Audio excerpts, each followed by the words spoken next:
মাঠে যদি শক্তিশালী কোনো প্রতিযোগিতা না থাকে তো মাঠে কিন্তু খেলা জমে। যা উন্নত করছে এই লাগে না, তাও বেশি করে লাইছে সরকার। ঘরে ছোট বাচ্চা আছে, পরিবার আছে, এদেরকে ঠিক মতন খাওয়াইতে পারতেছি না, কিন্তু সরকার উন্নয়ন করতেছে। 2023 সালকে বিদায় জানিয়ে 24-এ নতুন বছরের আজ প্রথম দিন, অর্থাৎ নতুন বছর শুরু হয়েছে। এই নতুন বছরের 7 জানুয়ারি অনুষ্ঠিত হবে দ্বাদশ জাতীয় সংসদ নির্বাচন, অর্থাৎ নতুন বছর, নতুন ভোট, নতুন সরকার গঠন। 2009 সাল থেকে 2023 সাল পর্যন্ত এই 15 বছর বাংলাদেশ আওয়ামী লীগ ক্ষমতা থেকে দেশের বড় বড় মেগা প্রকল্পগুলো বাস্তবায়ন করে বিশ্বের কাছে তাক লাগিয়েছেন। এই নতুন বছরে সরকার গঠন নিয়ে সাধারণ মানুষের প্রত্যাশা কী এবং ভাবনা কী, এ নিয়ে আমরা জানার চেষ্টা করব। ভোট নিয়ে আপনার প্রত্যাশা কী? প্রত্যাশা আমার আমি দেব এখন, যেহেতু দুই দল নেই, আওয়ামী লীগ বিএনপি, আওয়ামী লীগের এবার কতটা উৎসব মুখের পরিবেশে ভোট হবে? ওসব নাই তো তেমন। ভোট তো মনে করেন বর্তমানে যে পরিস্থিতি শুরু হয়েছে, একদলীয় সরকার, একদলীয় ভোট, এই ভোটাভোটে কী আছে বাজান কাও? ভোট তো ভোটই মনে করা যে গণতন্ত্র দেশ, গণতন্ত্র হিসাবে ভোটাভুটি হইতো, যে মানুষের জনগণ শান্তি পাইতো, সবাই ভোট দিত, একসাথে মিলা দিলে ভোট দিত, ভোটে যাইতো, কেন্দ্রে যাইতো, আমোদ করতো, উল্লাস করতো, সবাই মিলে ভোট দিত। এখন মনে করেন ভোটাভুটি বাজান যেভাবে চলতেছে, সরকার যেভাবে চলতেছে সেইভাবে চলতেছে। আগে তো নির্বাচন ছিল, আমরা রাস্তাঘাটে পাড়ায় মহল্লা চা নাস্তা বানিয়ে গেছি, ওইরকম নাই। এখন নির্বাচনের কোনো নাই, কোনো একটা আমেজ নাই। কেন নাই? কারণ মূল যে দল বিএনপি, সে তো ক্ষমতায় আসতে নির্বাচনে আসে নাই প্রতিদ্বন্দ্বী। আর বাকি যে দলগুলো আছে, যেমন জাতীয় পার্টি, আপনার হচ্ছে ইসলামী ঐক্যজোট, এগুলো তো এরকম আসতেছে না। এদের দিকে মাঠে যদি শক্তিশালী কোনো প্রতিযোগিতা না থাকে তো মাঠে কিন্তু খেলা জমে না।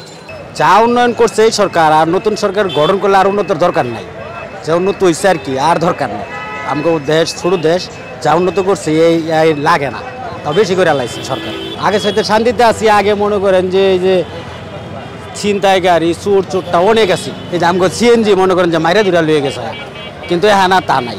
বনে যে যায় হেতি বাঘ, নতুন সরকার আর কি করবো? মনে হয় এই সরকার যদি পাল্টে যায়, যদি অন্য সরকার আসে, তাহলে কি দাম কমাইবো? যে বাকার হেবাই থাকবো। আমার মেট্রো রেল আছে, পদ্মা সেতু তো সবই আছে, আমার ঘরে খাওয়ার নাই, আছে কিছু নাই। আমার উন্নয়ন দিয়ে কী দরকার বলেন? আমার উন্নয়নের দরকার কি? এখন আলু খাইতেছি 80 টাকা আলু খাইতেছি, আমি সারাদিন আমি 500 টাকা পাই। 1 কেজি 80 টাকা আলু কিনি, আর কি খাবো বলেন? মাছ মাংস কিন্তু আমার চোখেই দেখি না আমরা এগুলো।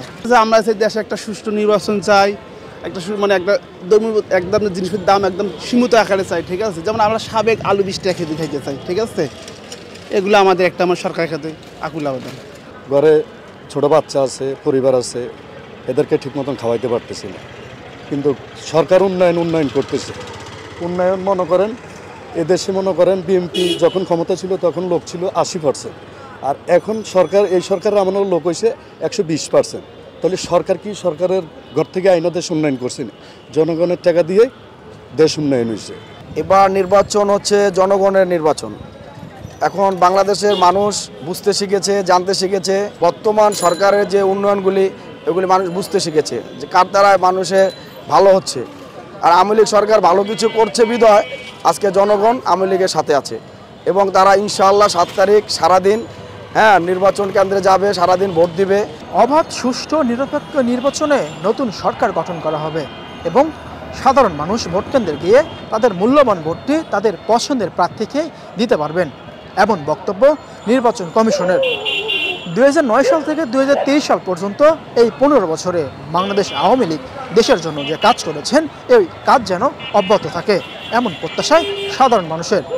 মোহাম্মদ মীর হোসেন সরকার, সংবাদ প্রকাশ, ঢাকা। সংবাদ, ফিচার ও অনুষ্ঠানের জন্য ভিজিট করুন সংবাদ প্রকাশের ওয়েবসাইট এবং যুক্ত থাকুন ফেসবুক পেজ ও ইউটিউব চ্যানেলের সঙ্গে।